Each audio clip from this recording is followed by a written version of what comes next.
আজব বিষয়। বলল, আল্লাহর কাছে বিস্ময়। হে হে পরিবারবর্গ, তোমাদের প্রতি রয়েছে আল্লাহর দয়া ও কল্যাণ। নিশ্চয়ই তিনি প্রশংসিত এবং সম্মানিত।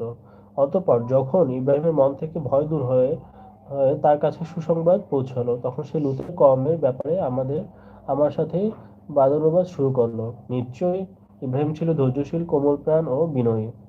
হে ইব্রাহিম, এ হতে বিরত হও। তোমার রবের আদেশ এসে গেছে। নিশ্চয়ই তাদের উপর এক অনিবার্য শাস্তি আসবে। তারপর যখন আমরা প্রেরিত দূতের কাছে আসি, তখন সে তাদের কারণে দুশ্চিন্তাগ্রস্ত, নিজেকে অসমর্থ ভেবে বলল, এটা অত্যন্ত সংকটময় দিন। আর সম্প্রদায়ের লোকেরা তার কাছে দৌড়িয়ে আসলো। পূর্বে থেকেই তারা অপকর্মে লিপ্ত ছিল। দূত বলল, হে আমার সম্প্রদায়, এরা আমার কন্যা, তোমাদের জন্য পবিত্র। তোমরা আল্লাহকে ভয় করো। মেহমানদের মাঝে আমাকে লজ্জা দিও না। তোমাদের মধ্যে কি কোনো সৎলোক নেই? তারা বলল, তুমি তো জানো তোমার কন্যা আমাদের কোনো প্রয়োজন নেই, আর তুমি জানো যে আমরা চাই। বলল, আমার শক্তি থাকলে বা কোনো শক্তিশালী আশ্রয় পেলে কতই না উত্তম হতো। ফেরেশতারা বলল, হে লূত, আমরা তোমার রবের প্রেরিত, তারা তোমার নিকটে কখনো পৌঁছাতে পারবে না। সুতরাং রাতের কোনো অংশে তোমার স্ত্রী ছাড়া কেউ পিছনে তাকাবে না। তাদের যা ঘটবে তার উপর তা ঘটবে। প্রভাতই তাদের আযাবের জন্য নির্ধারিত কাল।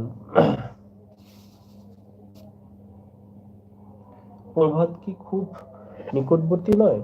অতঃপর যখন আমার আদেশ আসলো, তখন জনপদকে উল্টে দিলাম। তাদের উপর অনর্গল প্রস্তর কঙ্কর বর্ষণ করলাম। তোমার রবের কাছে চিহ্ন তো ছিল, তা জালিমদের থেকে বেশি দূরে নয়।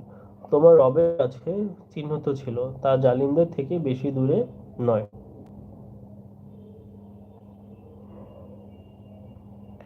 আয়াত টিকা, আয়াত 83 নং।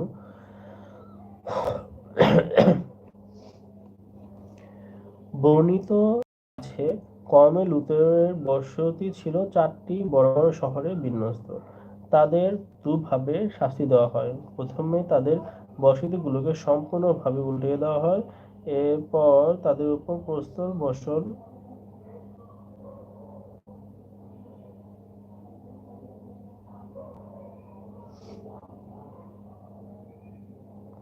প্রথমে তাদের বসতিগুলোকে সম্পূর্ণভাবে উল্টিয়ে দেওয়া হয় এবং তাদের উপর প্রস্তর বর্ষণ করে তাদেরকে ধ্বংস করা হয়। এক এক একটি প্রস্তরে এক একজনের নাম চিহ্নিত ছিল। হযরত জিবরাইল আলাইহিস সালাম তাদের বসতিগুলোকে 4টি পাখা দ্বারা এমনভাবে আকাশ পানে তুলে নেন যে কোথাও নড়াচড়া হয় না এবং কোনো কিছু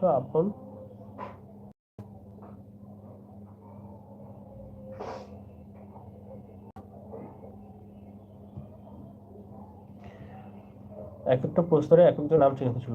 হযরত জিবরাইল আলাইহিস সালাম তাদের বস্তুগুলো তার 4টি পাখা দ্বারা এমনভাবে তুলে নেন যে কোথাও কোনো নড়াচড়া হয়নি এবং কোনো কিছু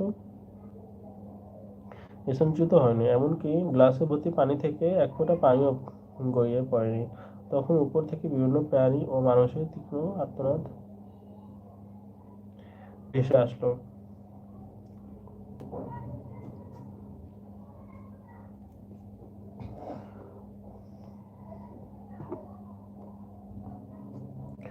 সাল্লাল্লাহু আলাইহি ওয়াসাল্লাম। আমার পড়া শেষ হয়ে গেছে এখন।